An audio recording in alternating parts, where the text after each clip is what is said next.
Ganyan masakit? Opo. Hindi naman po. Sundan mo. So, ano ba ito ang pinaka-masakit sa iyo? Ito po yung bukol po. Oh, are. Opo. Dito. Hindi po. Hindi po sumasakit. Ito lang, ito pag ganyan lang. Yung Pag ganyan, hindi po. obserbahan mo na kasi ano tayo, hindi nagkakamali ang video. Okay. Ito matagal na. May 1 year na po. Sige. Kapit lang. Higa para makarelax ka. Kulang sa bigas tuwak kahapon. 60. Oh, sige. Sige. Kalma lang ha. 1, 2. Aba. Isip pa konti. Ayaw siya lumagutok.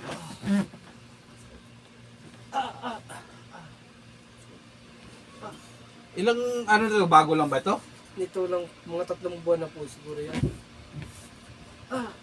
Tapos ngayon umaantak. Opo, naantak. Tuwing gabi po. Jesus. Isang antakan lang, dapa. Dali na, diretso na. Buwan na po. At talagang wala tayong oras. Emergency po rin. Ito no. Apo. Kalma lang, huwag mong tigasan na. Isang aray mo lang. 1, 2. Okay. Yun, putris ka, kalas. Si Judas. Ha? Hindi sa kabila.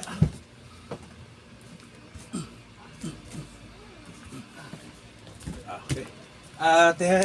Ayun, batingting na. Double sprain. Yung ganun sana kanina, kung may pumutok, ganun sana. Ito kanina may pumutok nung nagdepa ka na. Opo. Sarado mo na ng tukos din ha. Hmm. Saan ka ba natuloy? Santiago po sir, dyan lang po sa bagbaba. Pero hanggang mamaya, kung makabalik ka, Alas 5 po.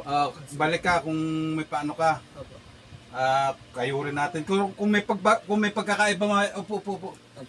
Kung may pagkakaiba naman ngayon, subok.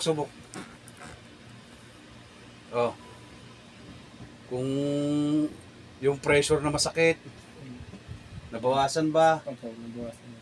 Sure ka? Pero, yan, medyo mas... Kanina ginaganyan natin eh. Ha? Higa pa ulit, isa pa. Baka naman may resulta.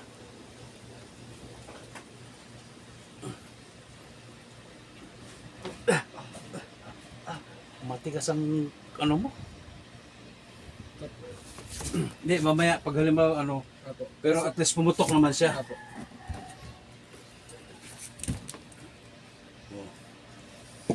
Pasensya ka na ha. Sige po, ayos lang po. Hindi yan mamamaga, okay yan. Opo. Emergency, kahit pa kami oras. Pasok. Pasensya na po. Ano oras po sir? Babal po. Alas 5 ng hapon. Pero kung may resulta naman, huwag ka na bumalik Opo. Upo ka lang, upo. Po dumating dito kay kuya na masakit ang paa na may ankle spring. Ay papasalamat po ako sa kanya at awa po ng Panginoon ay nawala-wala po yung sakit ng paa ko. Salamat po. Okay. Sige.